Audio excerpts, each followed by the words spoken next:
meeting. We'll be starting. Maybe for the colleagues already here, it can be sort of like greeting time. So if they're okay, we can allow a few to talk, interact with you. It's okay. Let me just allow a few, but I'll remove them later. We have Kakoza, Shakim, we have already Nakato Annette, we have Rachel. Later, I'll remove the permission to talk. Feel free to do the interaction, the morning greeting, find out how your colleagues are before we begin the call. The room is open.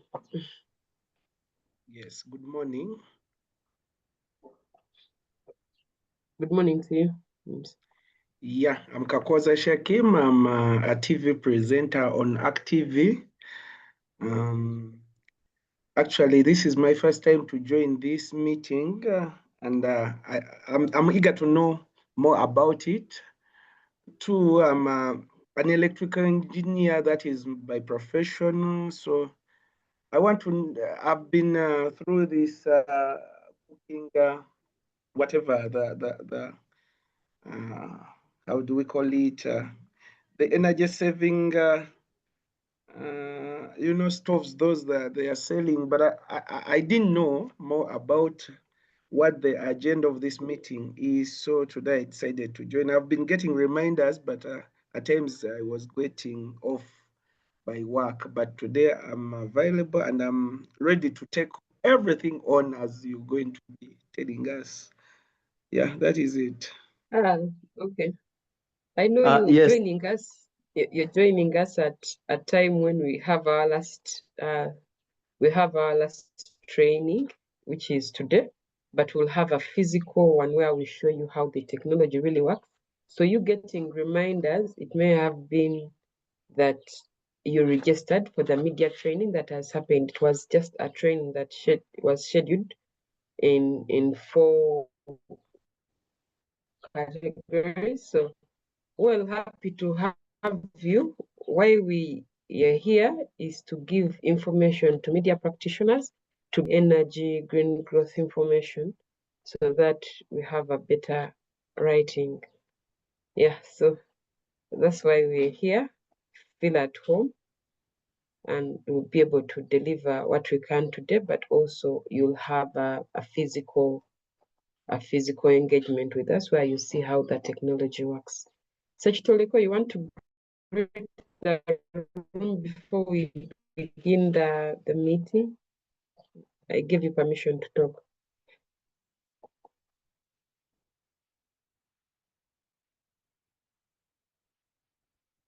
Sechitoliko, I want to hear your expectations before we leave. We start the meeting.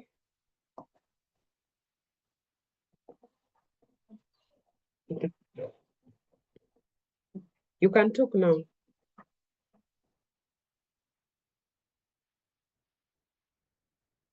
Yeah, I will. I think doesn't have much to talk. Mildred, over to you, my colleague. I think we promised 5 minutes and we do not have a lot of time here. Thank you. Thank you so much, Maria. Let me just turn on my camera, I think, briefly. Yes, nice to meet you, everyone. I see Sochtorego has his hand raised up. Maybe he wants to come back. Oh, thank you very much. Yes, I did not express myself free. I really wanted to. Name is Sech Toreko. I'm the founder of Mexico Build International. We are into clean cooking. And when I saw this popping up on my phone, I was like, yes, I have to attend this training to know how to use the digital platforms to champion the causes we are fronting for our communities. Thank you.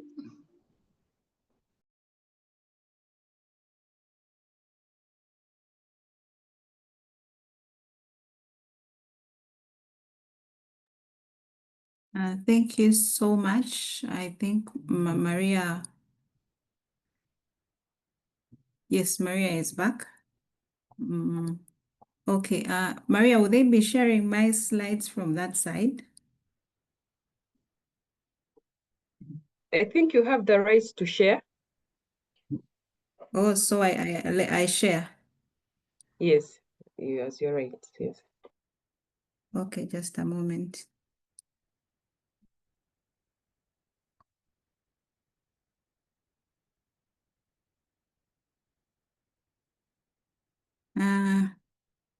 Can you see my slide?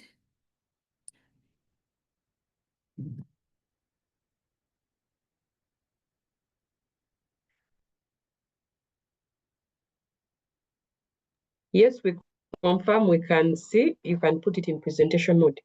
Sure. Yeah. Yes, I have. I don't know if it is my internet lagging, but I hope clear and audible for the people who are in this webinar. First, let me turn on my video and introduce myself. Good morning, everyone. My name is Mildred Nakagwe. I'm a communication and knowledge sharing associate. That's why I have here ComKS, GGGI Uganda Country Program. And I also support our Africa region in Cote d'Ivoire at the moment.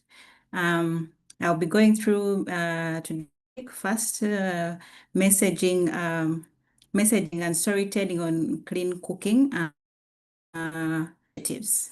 Yes, so let me turn off my camera, I think, not to drag the internet. Okay. Just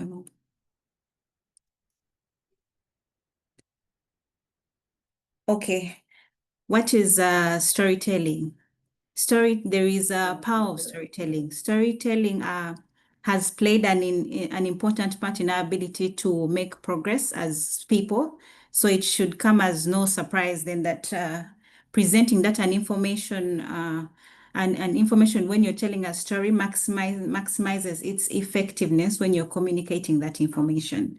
So when we are communicating to the people, we are creating a deeper emotional response in our audience as we present the data in a specific story form. So storytelling goes beyond just simply sharing facts. It's about shaping how people feel, what they believe, and ultimately how they can act towards what you're telling them about. In this context, when we're talking about clean cooking, the story is deeply human-based, I should say. So you're looking at health, you're looking at climate change, you're looking at gender equality, and also maybe economic opportunities. So clean cooking is not just, I would say, like a technical solution, but it's a lifeline for families and communities. So when we move from abstract data to creating emotional narratives, we are more likely to create a lasting impact. So that's when I could say that with journalists like you or writers, you are important partners when it comes to crafting and disseminating these stories to reach people out there so they could have an impact. Next, then we go to what makes a good clean cooking story. Every good story, of course, has its core elements that make it important, that when people see it, that they see it at the first time and it's easier for them to remember even after some time. So in our case, the characters might be, let me say, a woman cooking for her family, which you can see here, or a youth entrepreneur distributing clean cooking stoves, or a policymaker advocating for energy access. Then we go to conflict. The conflict it could be like a health hazards from maybe indoor pollution, time, because you waste a lot of time when you're collecting fire. You have to go out and look for the fire. That is time wasted. So we're looking at time lost collecting firewood or forest degradation. Then we go to the resolution.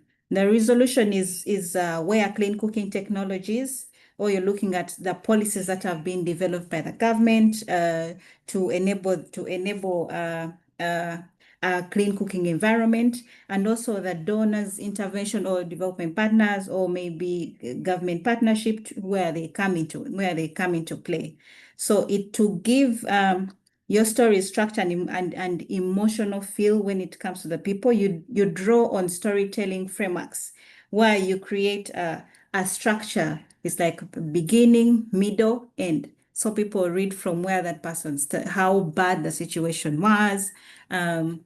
Maybe they started when they're cooking, and when you're using firewood, that smoke that comes out, people are coughing, so it makes them sick. Then in the middle, you get to the part that maybe they got an opportunity to access the clean cooking stoves, but also if there were issues, maybe the prices were too high, they couldn't afford. So then comes in those financial initiatives that support women to like access loans, those small loans that are easily repayable. So they were able to access the clean cooking stoves. And then what was the result after them buying those stoves? So that means you're talking about better health, no time wastage. So their life has become smoother when you're talking about clean cooking. Okay, at GGGI, what is our model to storytelling? So at GGGI, we believe that powerful stories come from people. So as for us, we might be developing policies, you're helping here and there, but it's really important that the beneficiary is the one who gives the feedback, whether it's positive or negative, but they should be the one who should tell their own story. For us, we are telling it from another lens. So we believe that stories come from people and must reflect their lived realities. We focus on, I would say, the 5 principles. First, our stories are people-centered. You're grounded in real-life impact. So you are the ground. You're maybe interviewing this person. You want to know where they began from. So secondly, we highlight solutions, not just problems, to show what progress looks like. Where were they before? Where are they now? And then third, we collect data. So we balance that data and then the emotion to create an appeal to both logic and empathy. So you're communicating to the people while showing them that, of course, these are the facts, but also you're communicating it in a way that shows empathy, that when someone looks at a clean cooking story, then they remember, oh, actually, now that I think of it, when we use firewood, you're always coughing. The children are always they are sick because of that smoke. And then that's actually, now they are looking back of course the time you're looking at when you're collecting firewood, as we go back, then the money you have to spend in the hospital when you're treating yourself. So you create that emotion for them to reflect on their activities. And then fourth, we are looking at gender transformative narratives that not just portray women as agents of change, but that narratives that portray women as agents of change rather than just passive beneficiaries. We must also, when we are communicating these days, when you're looking at women, you do not just focus on them as the recipients maybe of maybe any project that has come about, for instance, clean cooking, but rather you focus on them as people who are innovative, who are creative, who can create an impact. And then the fifth one, we're talking about stories that are grounded in context. You're looking at the culture, the language. While the stories, you might say, okay, I'll just communicate in English. Rather, if we write a story in English, we shall maybe find a person who will interpret our script that has been written either in Luganda, so that we have, even when we are videoing, we have different components. For instance, I would say GGGI, when you're writing a story for a global community, you're looking at English, you're looking at French, you're looking at Spanish. That is on the global level. And maybe if you have some people who speak Russian, also those that come to support to translate those stories. And then when you go local, then if we come to Uganda's context, then we translate English, Luganda, though we haven't yet navigated other languages, but I think we shall be progressing as time moves on.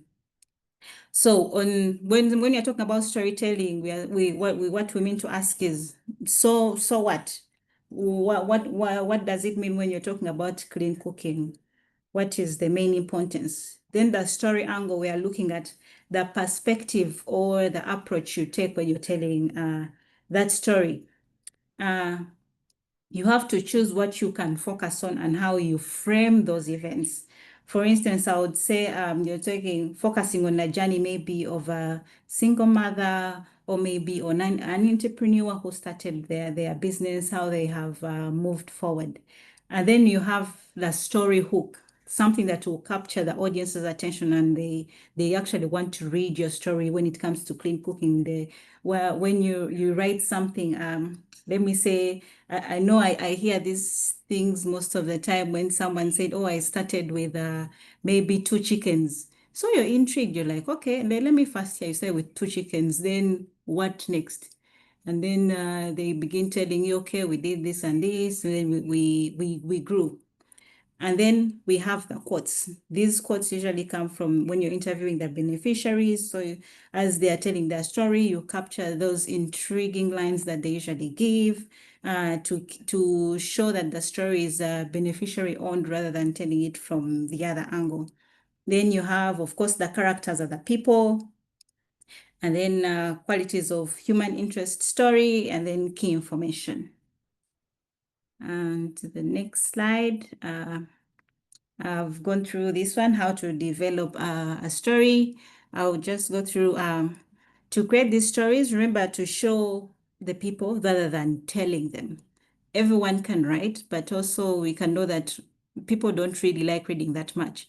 But once you create something that that easily resonates with people, it will rather show them the real impact than for them having to read. So when they see even the visuals, they are intrigued. They're like, oh, visual really looks nice. I've seen people who create animations. When you look at the animations, it already reflects in your brain. You're like, okay, this one tells a story that maybe cooking with firewood leads to this poor health, damaging the environment. And then when you have a solution, there is this, then it contributes to, it contributes to this. So you let your audience visualize someone who is maybe who was cooking before with the firewood, who is no longer coughing because now where they're cooking from, well, I'll say the kitchen is smoke free. So you tap into the emotional appeal to make your audience care more about the people behind the story you're creating. When you're writing, tone is very important. It must be clear, easily understandable, and then also culturally sensitive. So today's storytelling also demands digital fluency. When you're combining text with visuals, audios, or even short videos or reels, whatever you would like to use to reach your audience. And then when it comes to the tools, I would say for GGGI, we use some tools when we're developing stories. I would say Canva.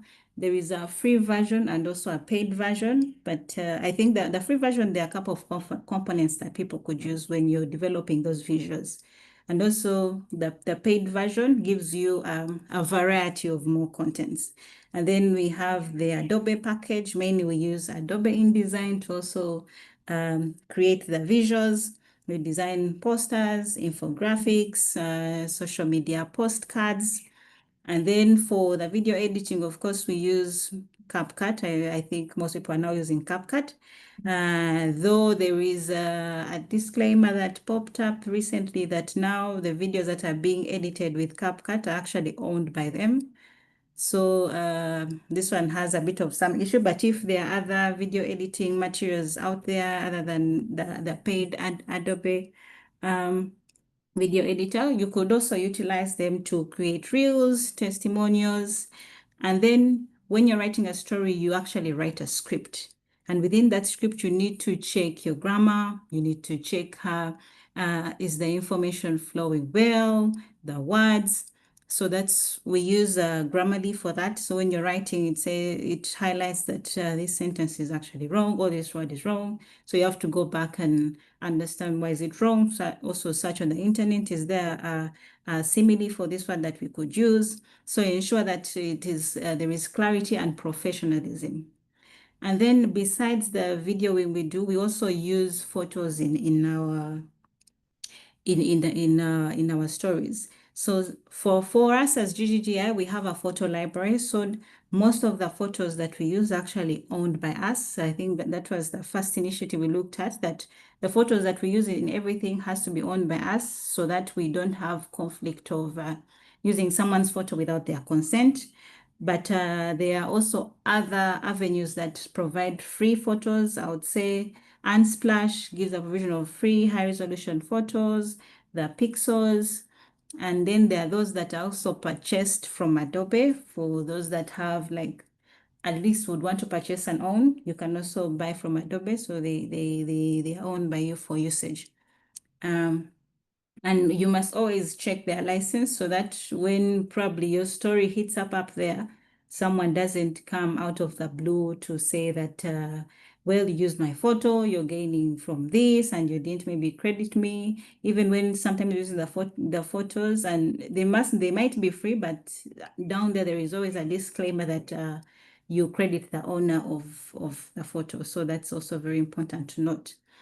And then you can also do short animations. I believe most of you have seen the different animations that people create when it comes to climate change, green growth, sustainability, women empowerment. Those short animated videos so that people who are not probably able to read, when they're actually more interested in the animations that you make when it comes to storytelling. So this is probably the breakdown for us internally that we use. What is the challenge encountered when you're writing a story, when you whatever writing that story? What assistance were they provided? Identify an appropriate beneficiary to interview.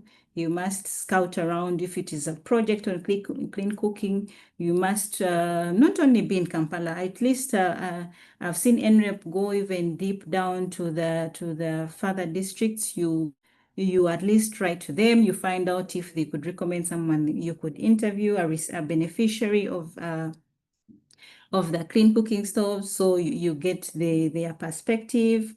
And then when you're interviewing this person, it's also important to create consent forms, because sometimes, of course, people agree to the interviews, but because their word is not marked anywhere, so it is your word against theirs. So we develop consent forms, or even do a video consent, whichever language. Our consent forms are translated in different languages. So whichever language that person speaks, we try to translate in their language so that they say maybe it was in English and they didn't understand. So we translate in another language so that when they understand, and maybe also videoing might be easier because they speak in their language. So at least you have that somewhere that maybe this person consented to do an interview with us, so we'll not have any issues in the future. And then you map down what actions were taken, what support did the beneficiary receive, and then how did it change the beneficiary's life, or maybe the community they are living in, or maybe as a country as a result of the action that was taken. And of course, lastly, a great quote from the beneficiary. For us, when we are talking about communication as DGGI, we are looking at creating impact. So you write key messages, impactful stories, and thought leadership to accelerate what we are communicating. That is green growth and social change through the power of media, of course, communication and knowledge transfer to the people. And then we're talking about vision. We look at becoming enablers and drivers of strategic communication while adding value to GGI's mission to accelerate green growth. And then our values, of course, we want to be truthful, creative, we have integrity, accountable. So that's why we always take an extra mile before we release information, that at least we have the right information so that we don't have any issues as time goes on. And then we also have a policy when you're talking about inclusiveness for all events, maybe that we organize, or maybe a training, or when you're taking photos, we ensure that we focus on inclusion. So we rarely take photos that are mainly men-based. So when we are writing out to stakeholders, we want to say, okay, maybe could you recommend maybe a woman for this position so that she's involved in decision making? And then when we are going for, maybe I would say, clean cooking initiatives, I've seen for NREP where they engage the men to cook, the women to cook. Those are good photos. They portray that it's not only women that are supposed to cook, but they're showing also men can also help out in the cooking. So that is very important to note. I would say these are some of our stories. And as we conclude, I encourage you to see yourselves not only as just people, as maybe reporters or people who are just writing down content, but rather as storytellers and change makers. Your stories have the power to influence policy, inspire communities, and accelerate the adoption when it comes to clean cooking technologies, where you combine facts and emotion and let the multimedia amplify your message as you support Uganda's journey towards universal access to clean cooking by sharing these stories that move the hearts and shift the mindset of the different people. Yes, I think that is my presentation. Thank you all for listening. In case you have any questions, please feel free. Yes, thank you, Mildred. We're going to pack the questions because we prepared 3 presenters. Thank you so much for giving us your presentation. You can stop sharing. Yes, we have 3 speakers to this call. We had you, Mildred. We understand that you came in and you wanted to make your submission before your next engagement. But as you're speaking, we are joined with also our other key speakers today. We have Dr. Patricia Litho from the Ministry of Energy and Mineral Development, who will be coming in next. So as I speak, she'll be preparing to share a presentation. Dr. Patricia, let me know if we support with sharing your presentation that was earlier shared. Oh, can you hear me? Yes, we can hear you. Will you be making Okay, your I'd shared with you people, but I can still okay. I don't know how this is. I can still share from my side. All right. Though I don't know, I have a concern. Yes, please. I'm supposed to do because it's almost similar like the previous presentation. It's but I'll okay. still go ahead and share at the risk of sounding Yes, exactly the same. no, which is okay. Yeah, Yes. because as you realize, I don't know. So the perspective you're getting from you is on the side of government. Mildred comes in with the side of development partners. Then we have Nelson as well coming in to represent the private sector in media. So that's how it is structured. Okay. Yes, All right. but you can share. I just thought that it's repetitive because that guidance was never provided. So it's like my presentation is almost similar to what has just been presented. So at the risk of sounding the same, let's try. Okay.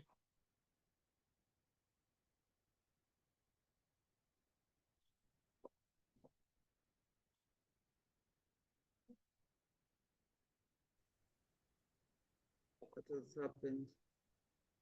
It looks like it's a bad network, but choose to remove your video, then you share the screen to save your bandwidth. Yes. I go back to share. Yes.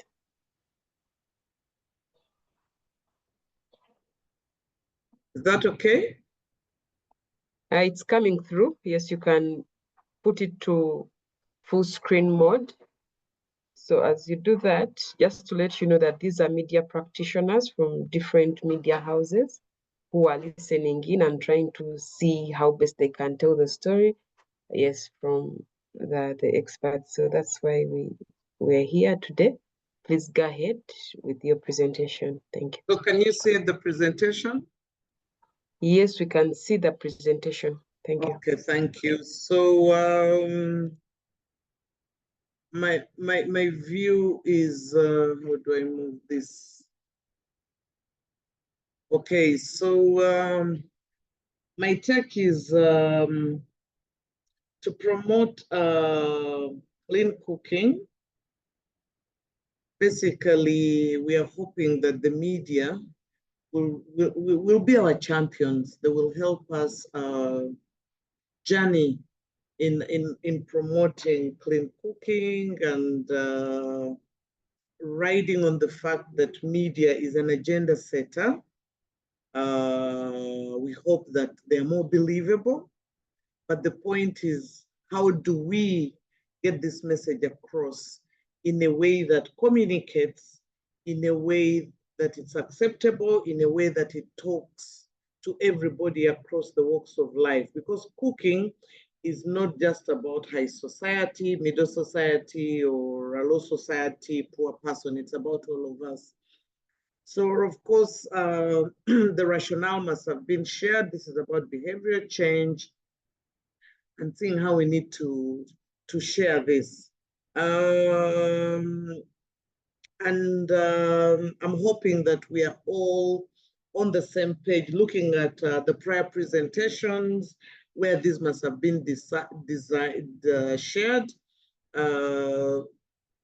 just to flag this up in terms of if we are all on the same page of what clean cooking is, what energy efficient cooking stoves and fuels might be, and then what we seek to achieve in terms of reducing pollution, improving health, lowering energy costs, and time spent on doing those extra things to relate with cooking.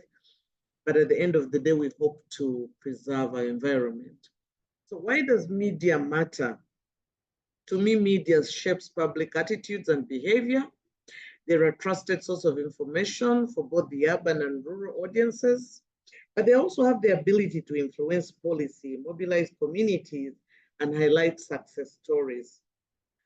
They're also able to help us dispel myths like the gas will explode or charcoal is cheaper, and later we'll share a bit more about that.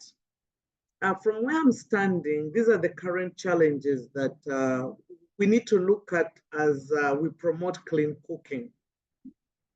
How comprehensive are the stories that we share? What information is lacking? What do people really want to know? How do we share real life experiences of people can relate to? And then sometimes you find that in our clean cooking efforts, maybe there's a lot of jargon. You know, in Uganda, for instance, people say gas. And here we are coming with LPG. Are we on the same page? We're talking about EPC, like everybody knows it. What's EPC? And as a ministry, sometimes you'll find we might be some of the culprits of these as we speak to the media, as we share press releases and statements. In our speeches, we still speak to this jargon. But I think together we can break this, we can decipher these to enhance awareness about clean cooking and the various alternatives. It's also a cultural aspect of habits. So how do we achieve behavioral change? People resist change. For instance, in a number of interactions, there is the narrative about matoke doesn't taste as good when it's cooked on gas, or an EPC.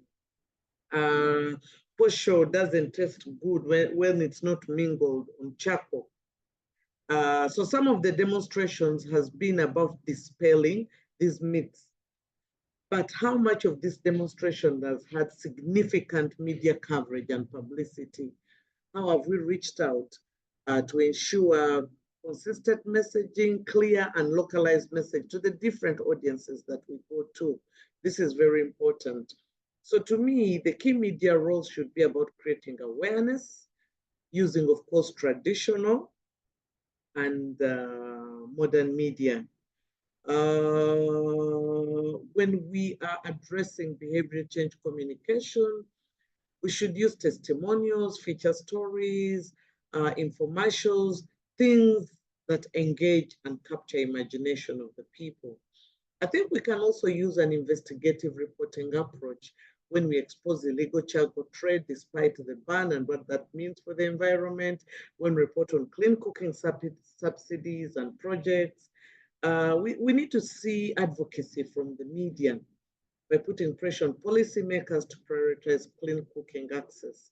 I'll give an example of some of the campaigns we've seen in the media. For instance, I recall when the New Vision carried a campaign on Save Lake Victoria and the water hyacinth and how to get rid of them. You know, there was devotion and over again, not a reactionary thing we do and go away.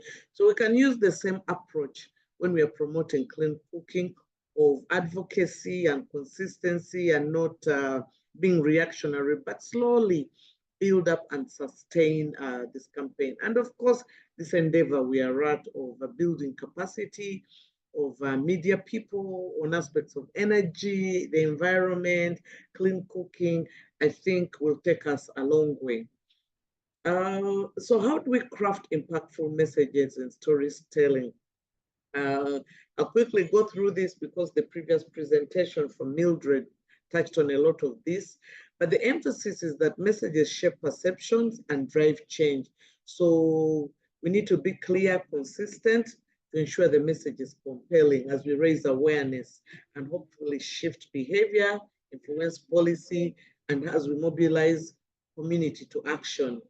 And we need to include real faces and names. For instance, meet Justin from Bali, who has now moved to briquettes and so on and so forth. So a lot of some of these campaigns we've been doing, like mobilizing communities through giving them LPG. How many liters are we giving them? Are they able to refill this? Can't we give the smaller options? Can we go beyond LPG and EPC? What else can we demonstrate? What else can we showcase to show people that these things work? Can we show them real people from their communities, people they associate with that have used this? So to me, we can rally the campaign around these thematic areas. It can be a health-focused message, and then we can also partner with people in the health sector. For instance, protect your lungs, choose clean cooking. Breathe easy, cook smart. Around environment, we can work with Ministry of Water and Environment. We can work with NFA, you know, those stakeholders around this. We can work with parliamentary committees that focuses on environment and talk about cut less trees, use efficient stoves, save the trees, save your money, cook clean, and so on and so forth. Well, I can see that I've sort of repeated the health, but with different examples. But also the issues of health and safety, about the dangers of these alternatives.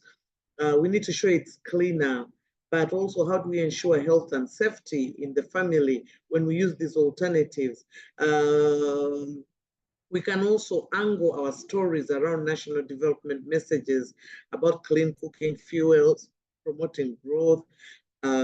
We can use the economic messaging angle, how we can save money or even make money around these different areas. Recently, the Minister of Energy was in Kumi, and there's a gentleman making briquettes, is even exporting to South Sudan and several other countries, but showing that this is actually a source of income, not just at a small scale, but a wide scale, and sharing those kind of messages, because people will have different interests in this. We could also use a gender equity message. And of course, the obvious is empowering women through safe cooking, giving them more time. But to me, men too can cook is a more powerful action, is a more powerful direction, because women have always been associated with cooking. They actually do most of the cooking. So in the typical journalistic style, we always say, a dog biting a man is not newsworthy because it's the usual, but a man biting a dog could make the news. So to me, some of the efforts that the stakeholders have been using, NREP, Minister of Energy, and all the other partners we've worked with, you see when you show Honorable Nankabirwa cooking, this is a lady cooking. Yes, it's exciting. I don't know what I've touched, but it's almost the usual. But when you see honorable Okasai and cultural leaders cooking, that's actually very exciting. But also the fact that in our communities, most of the men make the economic decisions, I think it also helps in influencing the narrative. So now maybe we can see more men interested in cooking because, you know, the cleaner alternatives we've provided. Maybe one of the reasons men avoid cooking is maybe the smoke coming off the charcoal or firewood. I mean, even as a woman, I've always hated that. So yeah, that approach can help. So for me, one of the ways we can look at dispelling some of the myths, as an example, I give you 3 examples of you could take that direction of LPG is dangerous, as most of us know, think, appreciate, but we also have cases around that. So the reality is that it is safe when used correctly, and that is, we can push stories around that, about LPG being like electricity. It just needs caution and care, not fear. And this is how we can ensure health and safety. Then the feeling that charcoal is cheaper or firewood is cheaper, we should show that there are hidden costs, like around health, around deforestation. You spend more in the long run through hospital bills and the time you spend, and yet the alternative, safer, clean cooking are much quicker, much faster. Then the feeling that clean cooking, especially EPC and LPG, being just for the rich, we should show that there are affordable options like biogas, like briquettes, but even within gas and the EPC, there are smaller ones. There are those portable gas cookers that people can use. We can also, through these partnerships, have these subsidies also move to the smaller options. You see the way some solar companies are doing, people can have these solar options through a hire purchase model. Why can't we use this for the other alternatives where I can access some of this and pay in bits?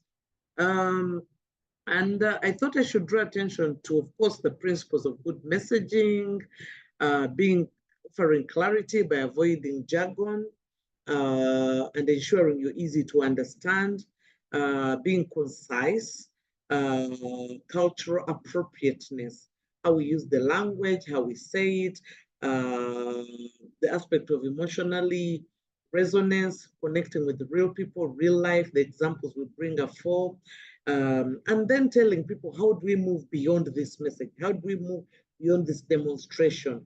So many times you see, for instance, in the exhibitions, we shall showcase, oh, we just wanted to show you how this works. And the question is always, where can I buy this from? Say, oh, we just brought a few to sample. And that is discouraging. So as we do these exhibitions, as we partner with media, as media narrates through social media, through mainstream media, we should always offer that additional information, that where people can get this from and where it costs, you know? And then the point of using storytelling, which has also been shared by Mildred, just maybe trying to give a different twist to it, is that people always remember stories and not necessarily some of the facts. We as scientists, for instance, as Minister of Energy, we might want to push for the narrative of how many kilowatts we have saved and things like that. But an everyday person is not interested in that. And I think we can work with the media to ensure that we are speaking to people. We must bring empathy, human connection, and make these things relatable. Maybe then we can see some change. So I offered here a formula we could use for storytelling, the ABT formula. And I give an example because it's about, you set the context, you show the challenge, and then present a solution. So here, for instance, you can start your story or have in your story, meet Sarah, a mother of 5 who cooks daily for her family using firewood. The smoke makes her cough constantly. She switched an electric pressure cooker and her kitchen is now smoke-free. So this can be a short video clip that we share on WhatsApp, on Twitter, on LinkedIn, on Instagram, all these options that we have.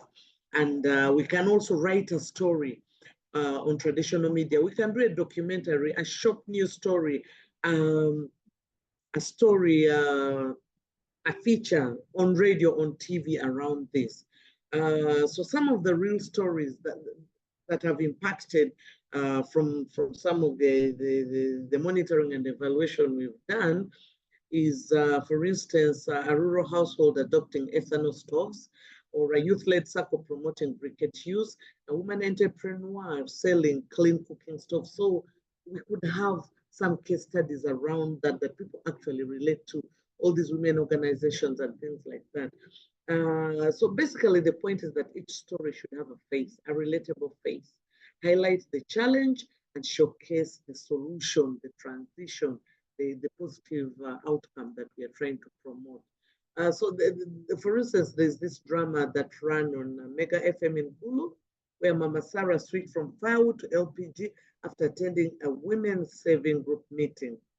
And the impact is that after about 10 episodes of running this, over 200 women in her village inquired about clean cooking stoves.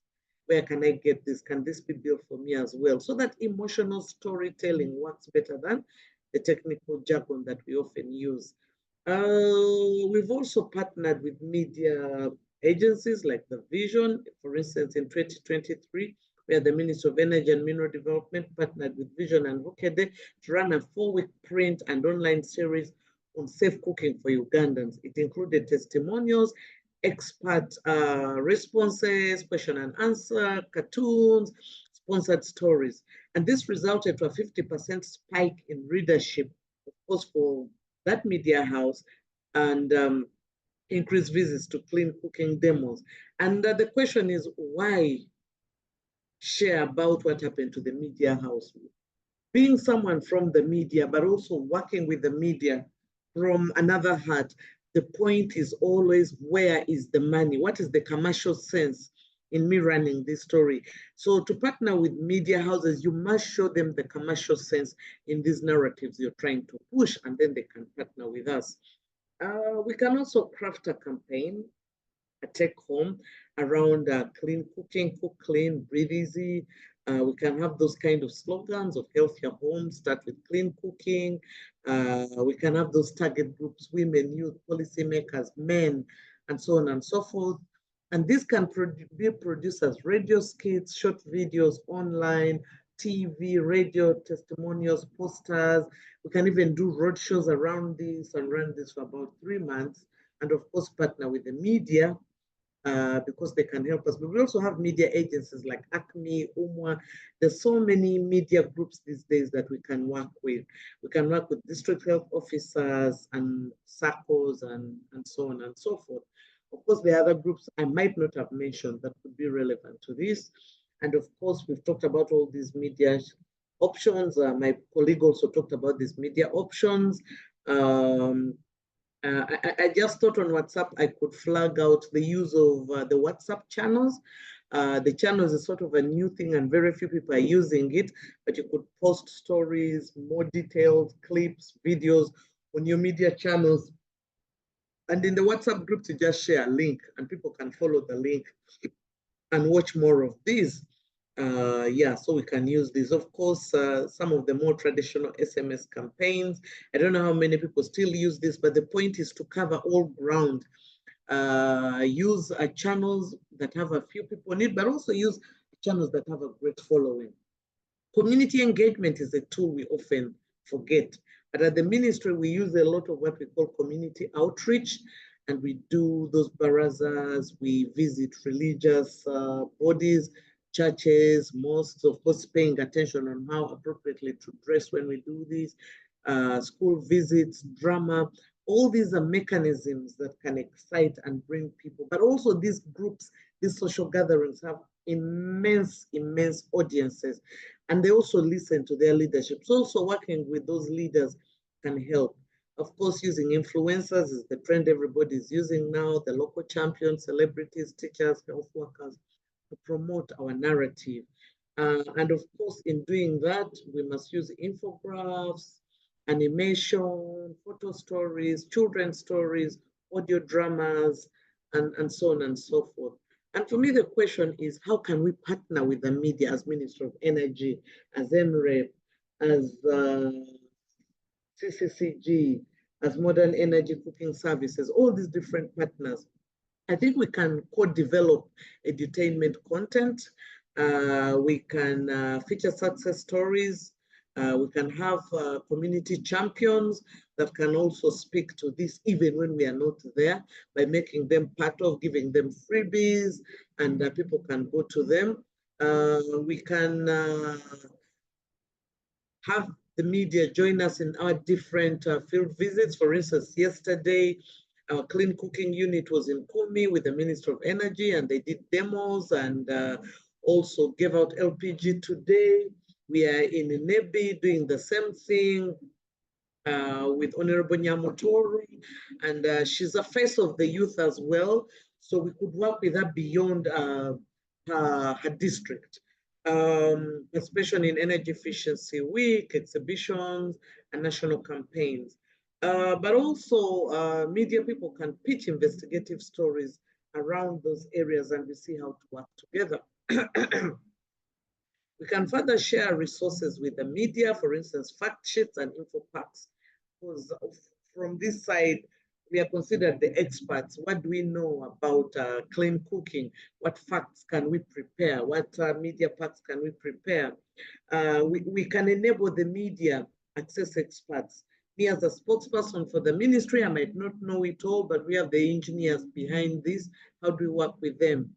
Ministry of Energy has a monthly internal newsletter, and we have a quarterly newsletter. We have a website. We have events, great opportunities. We have Energy Efficiency Week. We have power forums, electricity symposiums, and so on and so forth, where we can make clean cooking part of this. And of course, ensuring media attend these events and narrate this story and share widely. Media training that we're already doing, but this shouldn't be a one-off.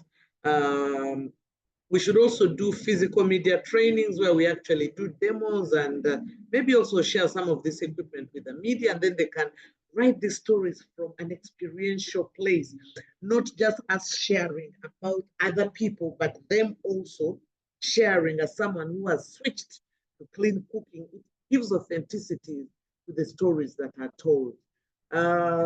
Yes, we can also have a WhatsApp group of clean cooking champions. I'll give you an example. In the energy sector, we have a WhatsApp group for communicators in the energy sector. Then we have a media and communicators WhatsApp group for journalists interested in that thematic area. We have another one for oil and gas. We haven't been very vibrant in minerals because it's a growing area, but we're working with the Chamber of Mines to try and promote that. Can we do something similar for clean cooking? Because you share stories, you share facts, you share experiences from around the world, and see how this can be adopted.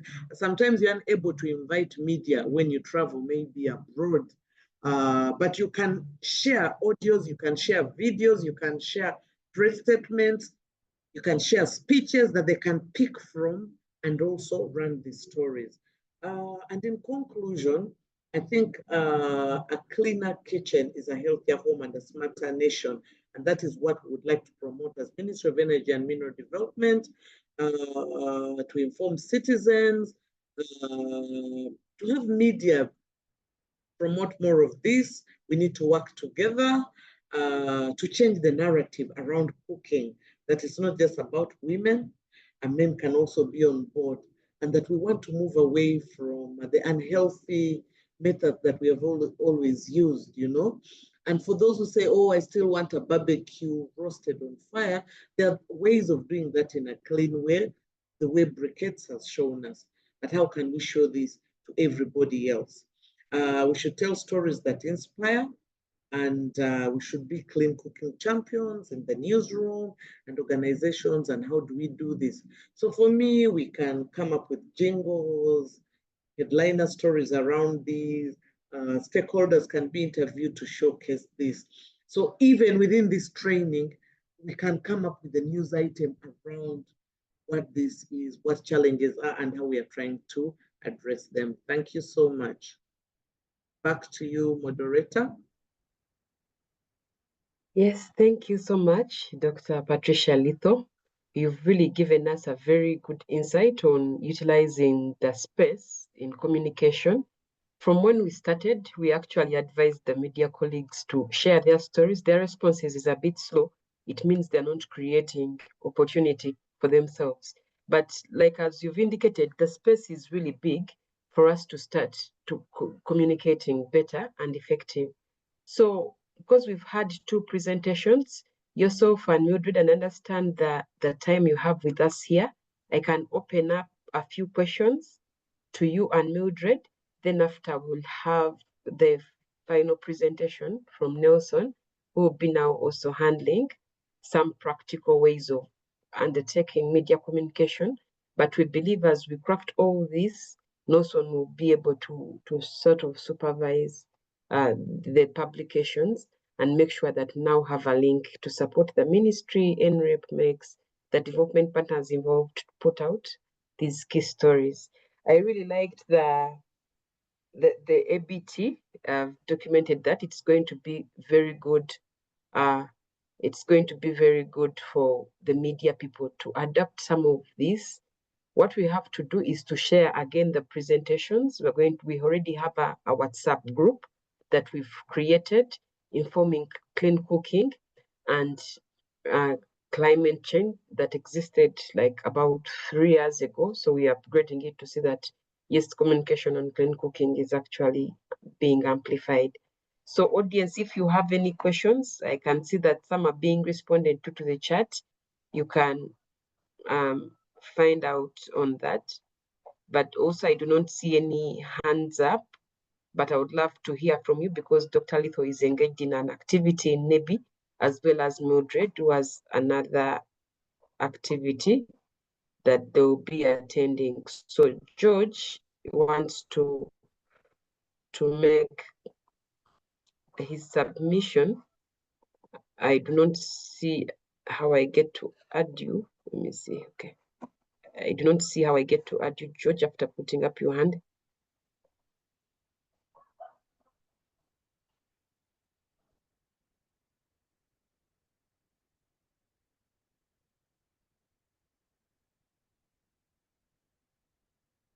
Did I lose you, colleagues? No, we are here. Okay, because at a point I felt the room was quiet.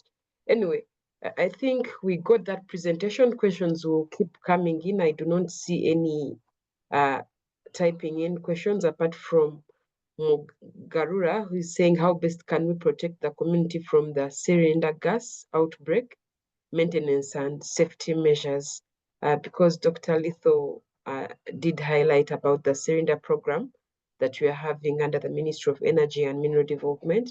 It could be the time that maybe you make response to that, Dr. Patricia, as one of the questions that is coming up from the audience. Then if there are no any other questions. That particular question. It is in the question and answer.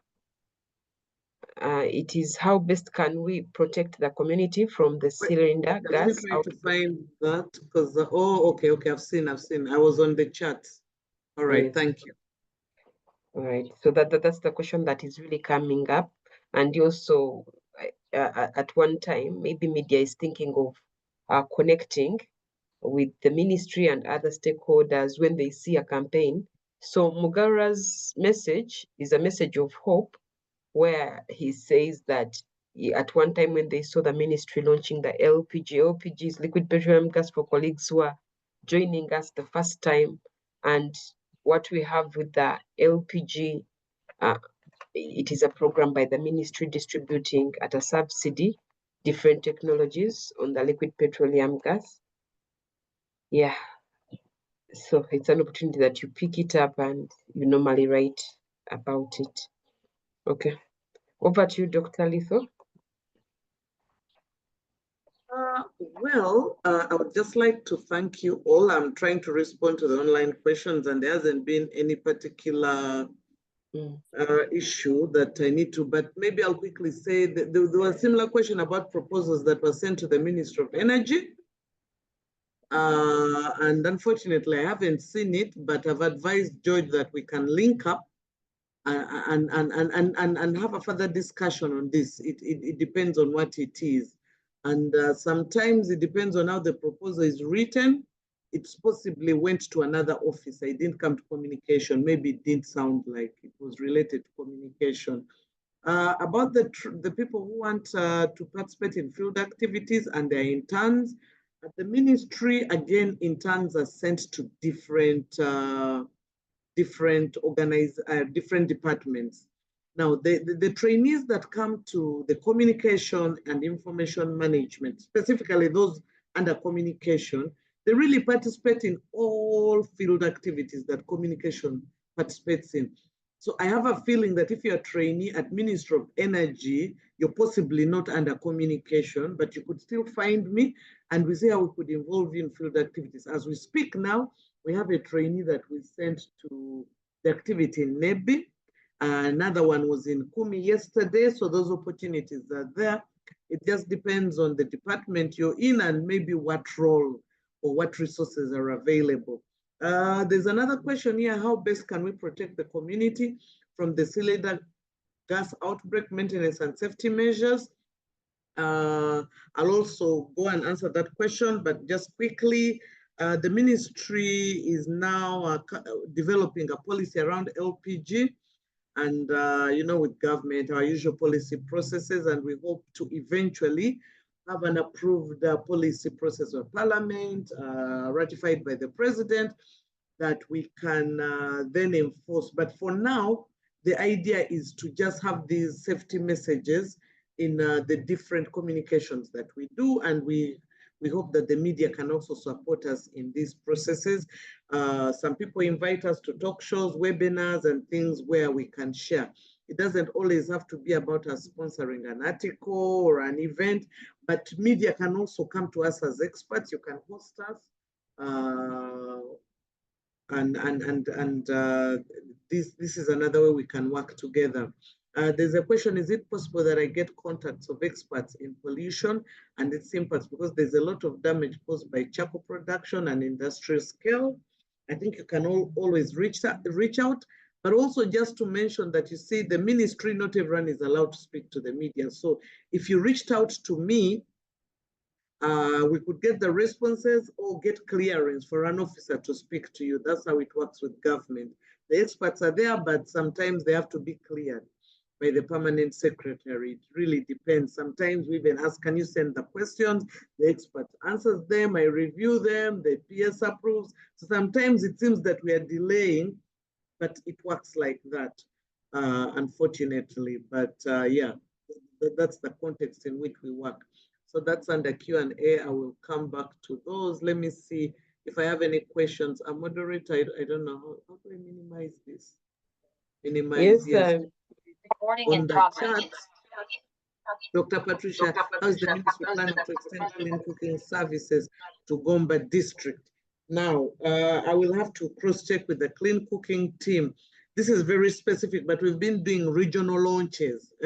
We've done in Uganda, we've done in Eastern region, we've done in West Nile, we've done in Gulu, we've done in Busoga. So we do these things regionally.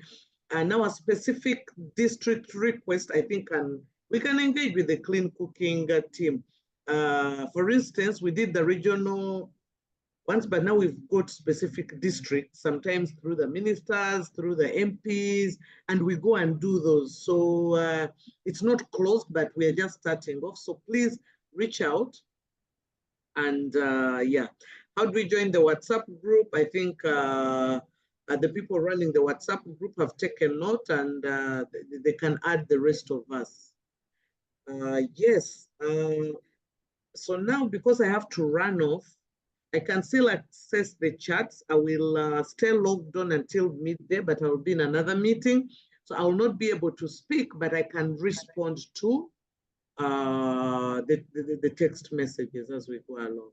Thank you so much, Maria. Back to you. Thank you, Dr. Litho, for making that presentation and clarity. Is it okay for us to share your email address for direct communication, or they can still come through and request via the WhatsApp group? Then we'll let you know that these requests for meetings have been booked here. Yes, okay. Both is okay. The WhatsApp is faster always because wherever I am, I can quickly respond to a WhatsApp. While the email sometimes takes longer if I'm too busy to read my email. That will be at the end of the day or after a day or two. So I think you can share both options. Just when Yes, people please. reach out, they should say who they are, and what they want. Sometimes people just, pop and expect that you know them. Yeah, because I'll always ask who is this and that. So you can share both my email and number, or you can receive the messages through your WhatsApp group that you can always forward to me. Thank you. Okay, thank you for giving us your contacts and approval to share with different colleagues. We appreciate your time here and greet the people of Nebi. Thank you.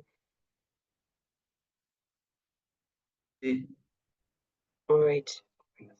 So, well, Mildred, any other submission before you also? I don't see any specific question, but you can pick on any question. Then I'll open the floor to Nelson, who will handle the next 30 minutes. Thank you so much, Maria, and thank you for the invitation to participate in this webinar.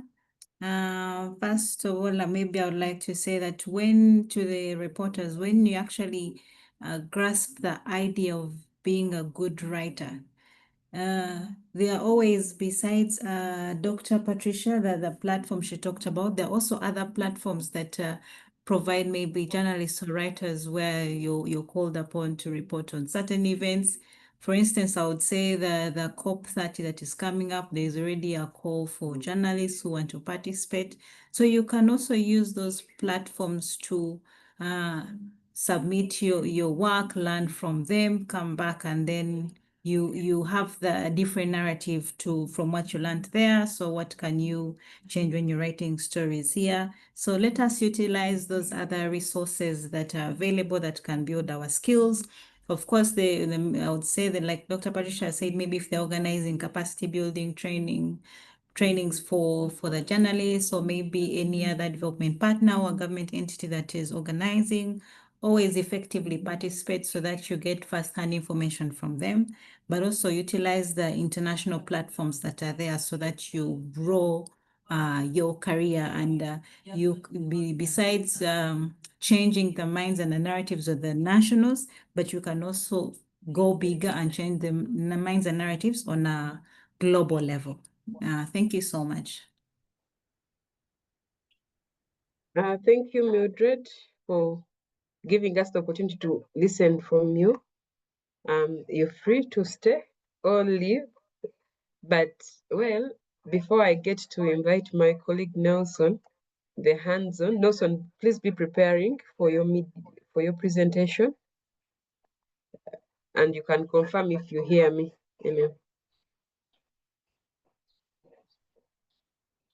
Nelson, can you hear me? Hello. Good morning. Okay. I hear Yes, you. now I confirm that. Okay, before you come in, we normally have assignments for our media colleagues.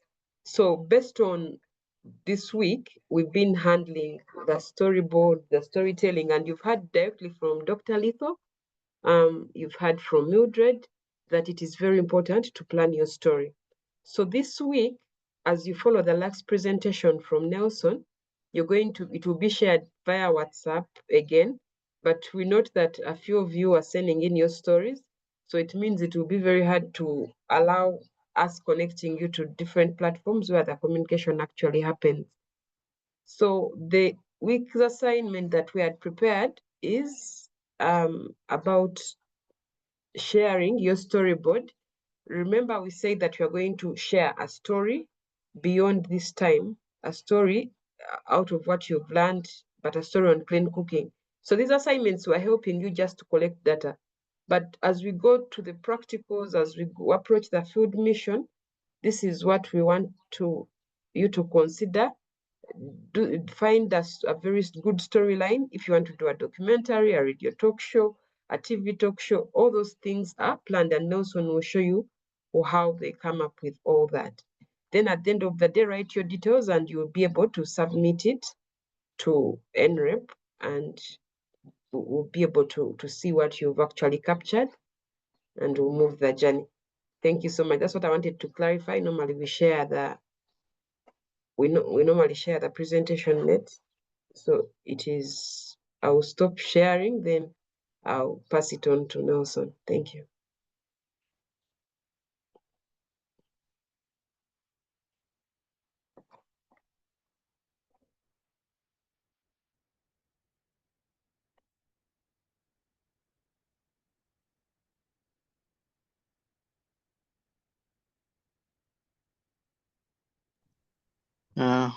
Thank you so much, Maria. I hope my screen is visible. Yes, And it is. thank you so much. I would like to thank the previous speakers, Dr. Litho and Ms. Midred, for their good presentation. What they have shared with you is almost the same as what I have, but there are few variations. And still, if there are some bit of repetitions, I think they are good for our followers to understand the subject even much better. So let me go through this very fast. And so the purpose is to actually make sure that by the end of this course, we can be able to craft compelling messages that resonate with our local audiences. For example, telling a story of a rural mother who saves time and money because of switching to a clean cook stove. My apologies, Marie. I think I've forgotten to introduce myself, but Please well, do. my name is Nelson Bianyuma, and maybe I could share my video for a few seconds. I don't know. Let's see if I can. We see you, please. You see me? Yes, yes. Okay. Anyway, so I'm working with an organization that I founded in 2014, but registered it in 2021. It's called Green Lens International, and Green Lens is a non-profit environment organization that creates digital content on environmental conservation, clean energy, and climate action. But also I work with the Uganda National Alliance on Clean Cooking as a communications officer. And also I work with another NGO called Greenwatch, which is an environmental rights organization. So I hope this gives a little background. And I'm an environmental scientist by profession, but I picked an interest to tell stories in 2014 when I started working as a bioenergy technician in a laboratory at an organization called Center for Research in Energy and Energy Conservation. And during that time, it was my first time to learn about clean cooking. And I realized that at least 90% of Ugandans had no access to clean cooking technologies. But what intrigued me the most was that the reason for this was lack of awareness. And I had a lot of passion for photography, and that's when I started having an interest to pick up a camera and start using visuals to raise awareness on clean cooking. So I hope this gives you a little bit background about my inspiration and the journey that I've walked so far. So the purpose is to use the tools that are available to us to create storytelling ideas that can inspire change. Like for example, showing before and after data scenarios.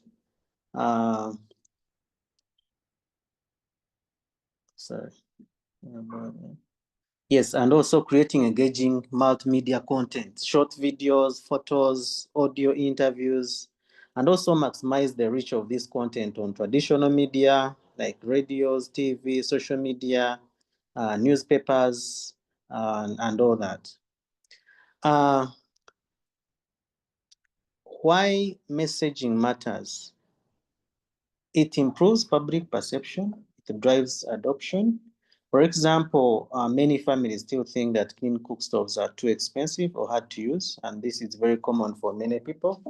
Even looking at our audience today, you'll find people that are still using traditional clean cooking technologies because they think that the clean cook stoves are expensive. I've seen people who have actually decided to just, they can easily buy this traditional clay stove at 3,000 shillings, even if they use it for one day and it breaks the following day. They are happy to do that, yet without knowing that in the long run, that becomes expensive. Clean cooking storytelling helps us to counter myths and misinformation. For example, there are some people that believe that smoke is harmless or that clean cook stoves cook slower, and messaging can correct this. I'll give you an example. For example, there are people who argue that, well, you're saying that smoke is dangerous, but my grandmother has been cooking with 3 stone fire. She's now 80 or 90 and she has not died. This could be wrong because, well, it depends. What kind of are you living a quality life beyond the smoke? Well, there are people that might be lucky that smoke will not harm them immediately, but what kind of life are they living? Are they living a quality life? That old woman trying to move through the gardens, to collect firewood, to pick garden residues to take to her kitchen. Maybe the rain happened at night. There's a lot of moisture in the wood. All that has to also be taken into consideration. And we also have to create emotional engagement. The previous talkers have already mentioned about the emotional engagement. It's very important. For example, a grandmother sharing how her grandchildren coughs stopped after switching stoves. And we need to also use simple language that builds understanding. For example, instead of saying this stove releases a lot of particulate matter or carbon dioxide, this amount of carbon dioxide, just in simple terms, just say clean air helps your lungs, or maybe there is soot that is produced when we burn firewood, and this soot can affect your lungs and causes you maybe lung cancer or smoke or asthma. Such simple language can help people understand what you're trying to communicate better. And we hope that when we communicate, we influence policy and funding. Strong messages attract government and donor support to scale programs. There are people in government or people who have money who can support their communities to access clean cooking technologies, but they have never heard about these kinds of technologies. So that's very important. The picture you see was taken at an exhibition by UNAC, and you can see this gentleman from EcoStove demonstrating a cook stove that runs using volcanic stones, and it is powered by solar panel to provide energy to run the fan, which brings in that extra air to help provide heat that can keep those volcanic stones running. And this system comes with light and all that. And as you can see, when people see, they are intrigued and they want to know more. So it's very important to demonstrate, and this can improve public perception, which can drive adoption. Uh, let's look at some principles as you're trying to craft your messages. Know your audience. For example, whom are you targeting? Who is going to watch your video? Whom do you want to talk to? For example, when you look at urban youth, they may care about different things, like, for example, convenience and style. You look at, for example, university students who will come out of a lecture room, they want to eat something very quickly. What kind of message on clean cooking can you send to them? Probably you might need to look at a pressure cooker because they are staying in a shared residence, maybe a hostel. and they need something that can make their life very convenient. I'll give you a story about a friend of mine who works at, I think it's Bustema University. He actually reached out to me recently and told me that when students are going back for school to the university, their parents pack a sack of charcoal for them to use at the university. You can imagine that. And the sack of charcoal is not even that cheap. It is about 60,000 plus in that area. And this happens in the course of a 3-year course. 3-year course. If a child or if a student is taking a sack of, for example, 60,000 every semester, by the time they leave the university, they could have afforded to buy a pressure cooker. But someone might look at the cost of a pressure cooker at that time to be very expensive. But in the long run, it's actually cheap. It improves the quality of life for the student, and the student can even cook as they are revising. So away from that, if you're, for example, communicating to rural women, you need to look at the cost. The cost has to be the catchy word in your communication, or the health impact that this stove will bring to their families. Then we need to also use familiar language that I've already mentioned. For example, saying saving firewood instead of fuel efficiency. When I start saying that this cook stove is fuel efficient, its fuel efficiency is like maybe thermal efficiency. There are some technical terms, for example, that we use when we are classifying cook stoves, like tiers or thermal efficiency. Instead of saying this stove has a thermal efficiency of 50%, just say this stove will save you 50% of your fuel expenditure. For example, on these highlight benefits, this stove can save up to 50% on cooking fuel. This means that if someone has been spending maybe 60,000 to buy charcoal, they are now saving 30%, they are now saving 30,000 each time they are using this stove. So this makes it very easy for them to understand the impact. And also, for example, if you say that if you buy this cook stove, your family is not going to suffer from smoke again. You're looking at a very clean stove compared to a 3-stone fire or a stove that uses firewood. So this has to be highlighted in the easiest way possible. Then let's make the invisible harms visible. For example, show photos of black soot in homes. Explain effects on children's lungs. We have all been, I believe most of us have experienced this, looking at where we grew up from and the kitchen that most people are using now.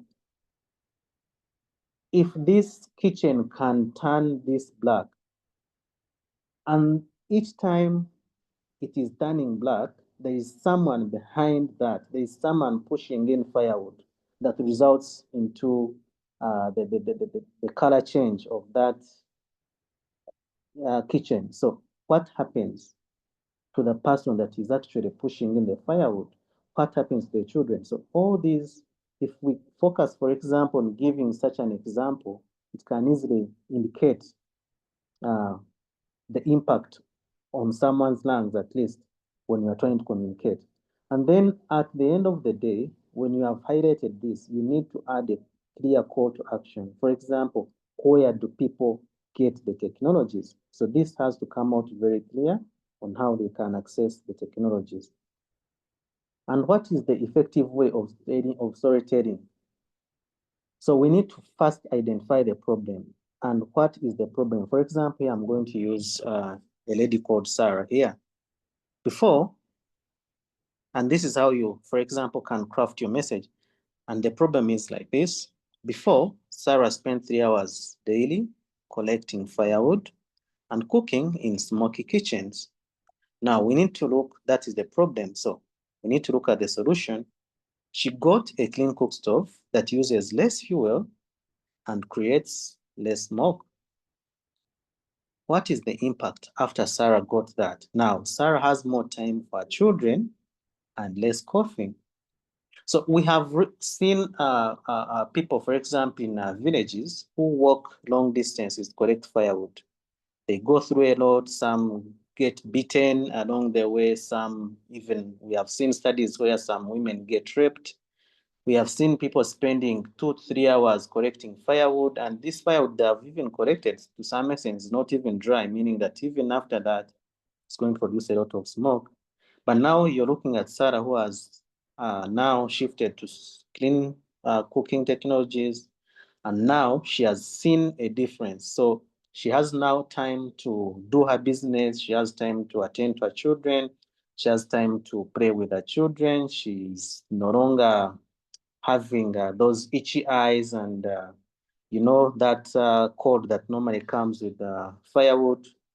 Now, after gathering all this information, let Sarah use her words in a recorded interview or quotes to add a human voice behind her experience, because this is what legitimizes the story. Because when you come and you tell the people that, yes, Sarah has switched now, but we need to know, people need to know that this is Sarah, this is the woman that I know. If she switched to, for example, a pressure cooker, what is the experience? Can I also find the same benefits? So let Sarah tell her story and let your story highlight her emotions. Let it have that emotion component in it.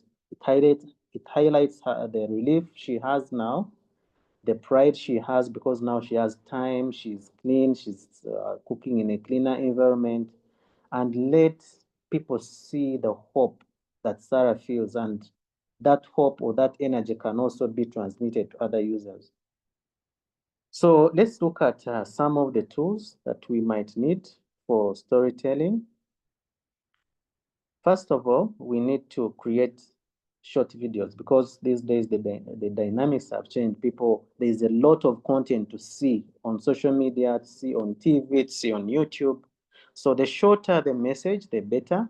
And I always recommend, like, for example, a 60-second video, which can be an Instagram reel, which can even be a Facebook reel, or even a TikTok. These days, TikTok has that good algorithm. It pushes videos very fast, and you need a short video, a catchy one. In just a few seconds, your story should be able to attract attention to be watched to the end. For example, you need to create a video of a mother preparing lunch on clean stove, smiling. You need to show that they are happy, they are enjoying what they are doing using the technology that they chose. And then you need to also show before and after photos. For example, if it allows and you're capturing a story, let your story have the before and after. Show side-by-side images of a smoky kitchen and a bright, clean cooking area. The transformation is very important when you're telling your story. We can use audios, for example. Podcasts are making a lot of sense these days. People are sharing audios, and audios are moving. It is very easy to forward, and it can, if you want, you can also attach some images to it to make it a bit more engaging. Share a clip of a vendor explaining how stoves save money, and infographics, simple charts showing how much fuel a family can save a month. There is a good resource. I don't know whether NREP has shared it before. It was part of a study done by MEX, UNAC, and CRIC, and other partners on electric pressure cooker. It has good charts on how much time is used to cook, how much is saved, different foods cooked. If it wasn't shared, I'm going to share that for you to give you an idea of what kind of infographics that can be created. We need to use social media snippets. For example, sharing a small flyer with breathe clean, save cash, join thousands, switching to clean cook stoves. Such messaging, very clear, straightforward, can be shared across social media very fast and easily. And the picture you're looking at was taken at a UNAC exhibition. And this is a lady trying to explain how this technology works. This is a curious safe-border gentleman trying to understand. So you need to also be able to capture moments without even everyone looking, but looking at a picture that explains something. Now, what are practical storytelling tips? Before you record anyone or before you tell someone's story, let them give you their consent. Explain how their story will be used and get permission. And this can be done in different ways. Sometimes you're moving and you have not prepared, but you see a very nice story. How do you get consent for it? I've realized that in most cases, most people, by the way, the good thing about Ugandans, they really love cameras. They like to be seen. And most people will not object when you come and explain to them why you're recording them and what you're going to use that footage for. But let them give you their consent. If you have not prepared a written consent form for them to sign, you can use your phone or your voice recorder and record them, giving you their consent. And that will help you solve copyright issues and all that. Now, the next thing is to use natural light and quiet surroundings. So when you're recording your story, for example, we are looking at, for example, a documentary, short documentary of maybe a minute or 5 minutes, film outdoors in the morning or by a window. Avoid background noise.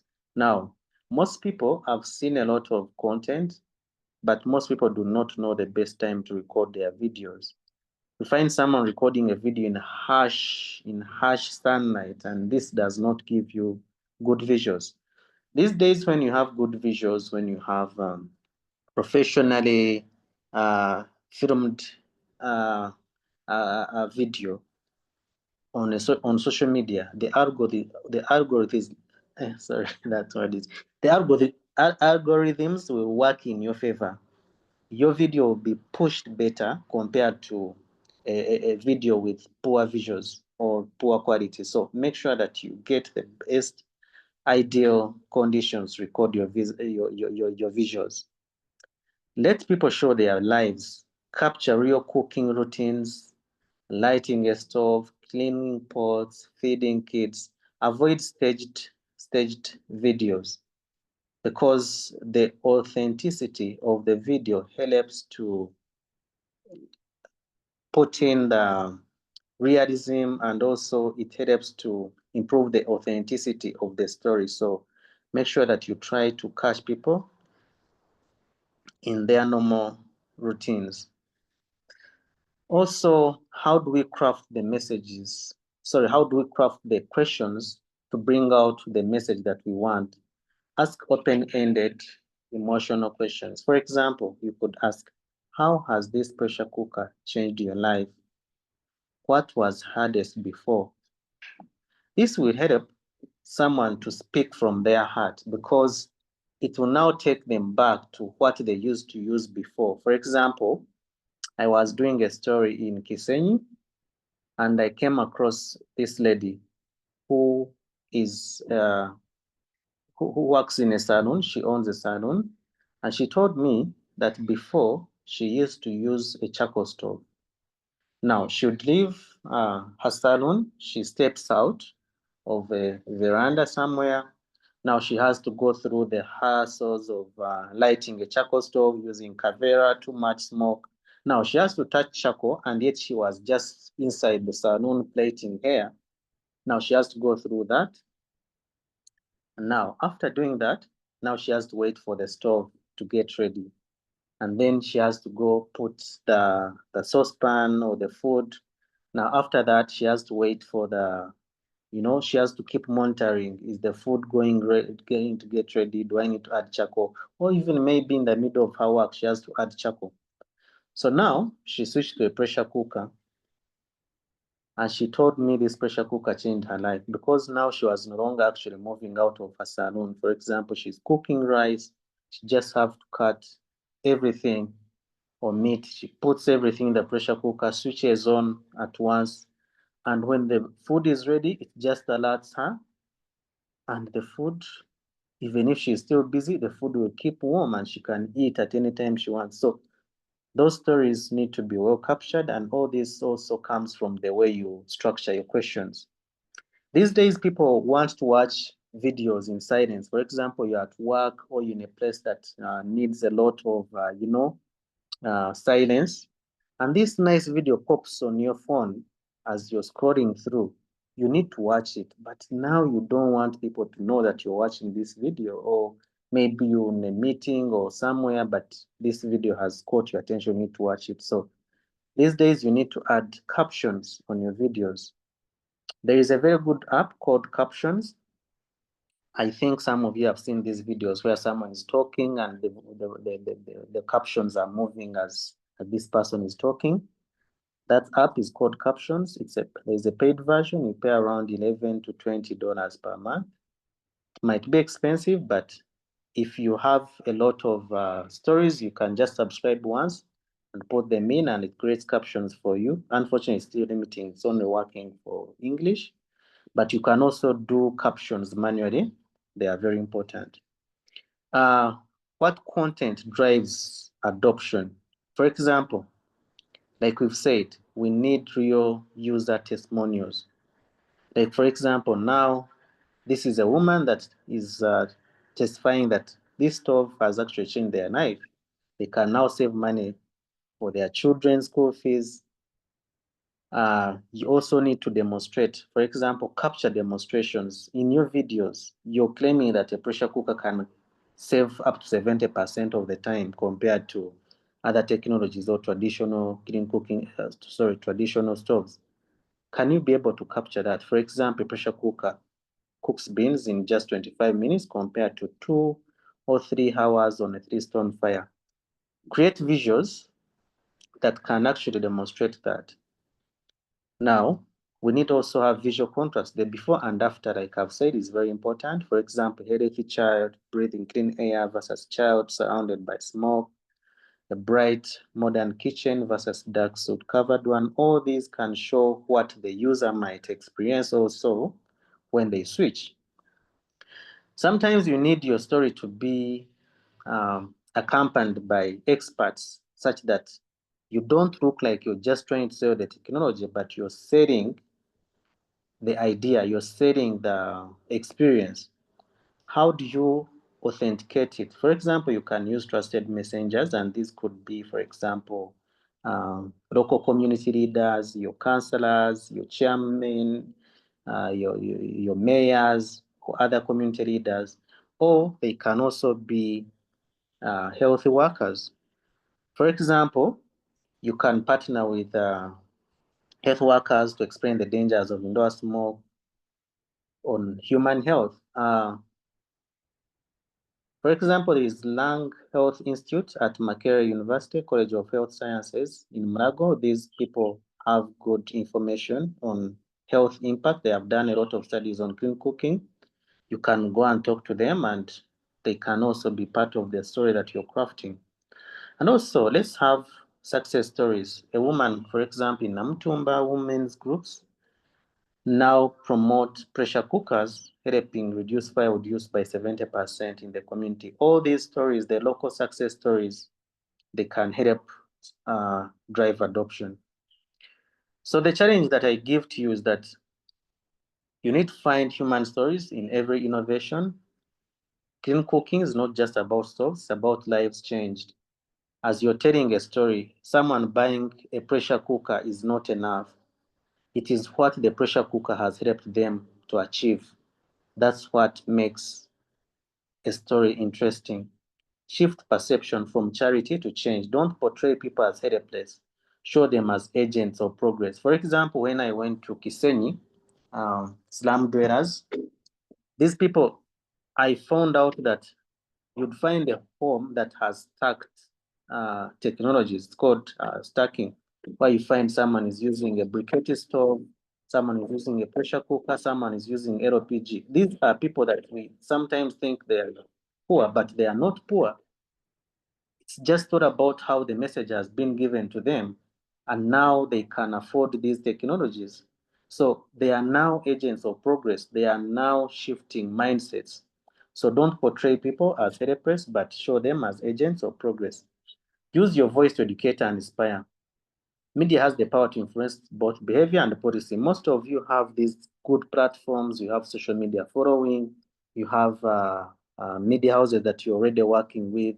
You have a potential to push for your article to be published in a newspaper. So use these platforms that you have to inspire change. And also tell stories that build pride. Let people feel proud of their shift cleaner, healthier living. Let's go quickly to some equipment. I just gave you simple terms or simple ways on how you can create content using simple tools. But also in the field, when you go to the field, I'll also show you some advanced gadgets that you will need to create international standard kind of documentaries or videos. But for now, to keep it simple, if you do not have or if you do not own an expensive equipment, phone cameras have now been very much improved. We have cameras shooting up to 4K, but 4K is not so much needed a lot now on social media if you're creating content for social media. So your phone can help you capture videos, photos, and can edit very easily. But you need to improve the way you record sound. Sound can determine whether people will continue listening or watching your video. So you need to record clear voice using, for example, lapel microphones. And also you need to find a quiet environment to record your videos or your audios. You might need a tripod or phone holder to keep your video steady during interviews or when you're doing cooking demos. You need ring light. I think you've seen this. Most TikTokers are using these and other content creators. Ring light can help you give you good light, but also you can have natural filtered light, maybe near the window or anywhere that you might find good light. This can improve your video and photo quality. You need editing apps. Most the previous speaker, Mildred, mentioned this. CapCut, InShot. I personally like using InShot because it gives me everything that I need when I'm using a phone to edit. There is Canva. I use Canva all the time. I even made this presentation using Canva. Canva is very good. It will create for you animated graphics, which you can add in your videos. It will create for you flyers, to create everything. And you need a notebook to record your interviews, but that can take time. These days you have good apps. For example, you have a ChatGPT, which can help you almost do everything. I use ChatGPT for almost everything, for my videos, from the concept development, from scripts, from storyboarding ideas, everything. I can even, for example, when we are in exhibitions or conferences and I need to quote someone, I just use ChatGPT, press the record button. As long as someone is speaking English, it will capture what they are speaking. Just throw it in ChatGPT. It will give me the quote immediately and take the picture with my phone and share on social media immediately. Very simple. Consent forms, you have already mentioned that. You need to have them printed. If they are not printed, just record with your phones. And then social media tools, we all know the tools that are working these days, but especially TikTok. I want to encourage everyone to have a TikTok account because it is now pushing content very faster. WhatsApp is so good because you reach people directly. Instagram and X, all these are very good tools. And sometimes you might need to schedule your posts. There is what we call Meta Business Suite. It helps you schedule, but also scheduling has now become very easy to do directly in the apps. Then you don't need expensive gear. Storytelling is about creativity, connection, and clarity. It's not all about the equipment, but as long as your story carries weight, it will always make a difference. As this is my last slide, I believe. For media practitioners, I want to encourage you that you tell the stories that spark change, go beyond awareness, capture real lives changed by clean cooking, and share those stories widely. Use your platforms with purpose, whether on radio, TV, social media, or blogs. Your voice can influence how Uganda cooks tomorrow. So be part of this journey, be part of this transition, such that when we look back, we say, oh, by the way, it was this gentleman that influenced how most people cook, maybe in Western region, or maybe in the North, or maybe anywhere in Uganda. It's much easier when you partner with clean energy stakeholders. For example, when you partner with NREP and UNAC, they have joint exhibitions that are ongoing countrywide. Talk to them and see if you can join any of the exhibitions such that you can learn to capture stories, take pictures and all that. There are very many NGOs, Greenlands also, we like to receive guest writers. We have a blog, you can come publish your story there. If you do not have, for example, a platform where you can publish your story, we can give you an opportunity to publish on our blog as a guest writer. So make sure you get people to partner with. Thank you so much for listening, and may God bless you. Thank you so much. You can hear me? Yes, loud and clear.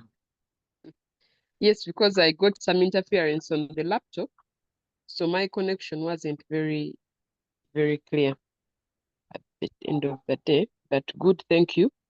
Those are the contacts. So Nelson will be also guiding us through the field mission. Communication, we already sent you a full communication of what will be happening.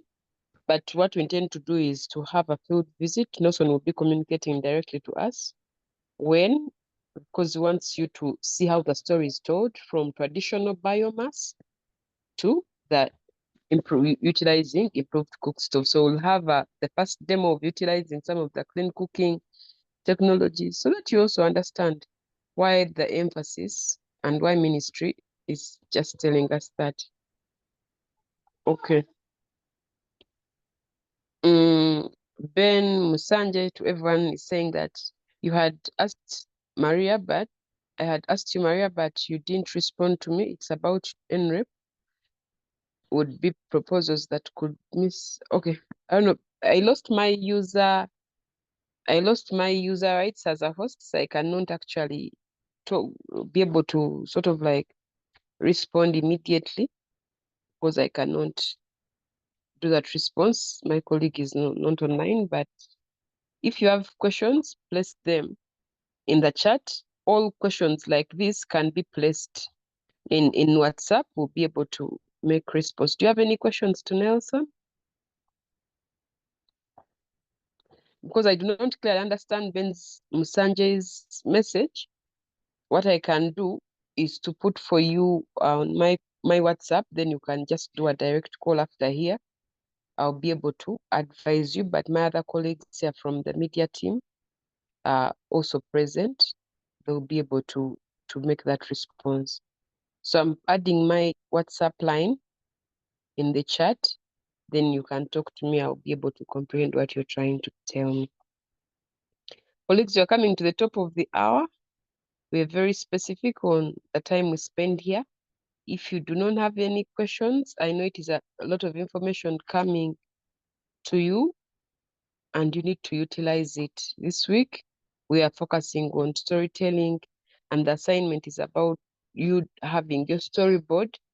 Nelson has left his message, but even in the message, you can type in that contact because some of them love to click, and that will be good. So you can type that in the message. The link has been shared several times for registration, but I skip seeing colleagues asking for that. Hope you got it. Okay. Oh, yeah. So Nelson, do you have any other thing to add? I think we do not have any questions. And also I see my colleague Mildred. You may have any additional comments. Thank you, Maria. I think what I'm going to do, I'm going to share links to some of the content that I've created on clean cooking. And when we do the field work, it will give you an idea. I wouldn't want to go back to the theory, but just maybe to show you some of the that we use at Green Nest for capturing stories to make the process much faster in the field, and to show you like our expectations on what we maybe hope that you can create. And I think that will make it very easy. I'm going to share resources in the WhatsApp group after the call. Okay. Thank you so much. A colleague is also asking about the storyboard. I do not want to bore you with all of you coming up with one format. Take that as an example that we want you to create a storyboard. Nelson has told you is going to share some of those resources as well. So make sure you be innovative. We do not want to have a whole idea of, yes, a storyboard that looks the same. Use the online resources to come up with a very good storyboard, because of the stories you're going to continue utilizing, and with the support from Nelson to develop them into now very nice content. You need to submit that assignment at least before the field mission. Yes. Any other question? The link was shared. Maybe those who have it can just copy it, but that is now sent to everyone. Please make your registration. Those who are not on WhatsApp, reach out to us, because that's the only way we'll stay connected. Yeah, with all of us. Okay.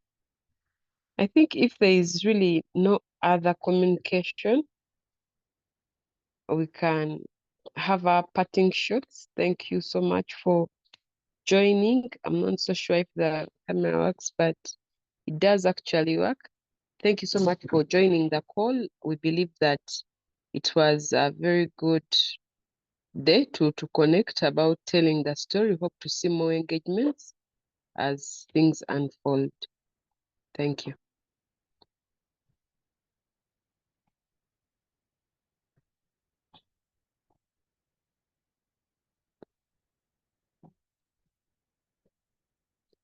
Please feel free to leave. We end our call just on the top of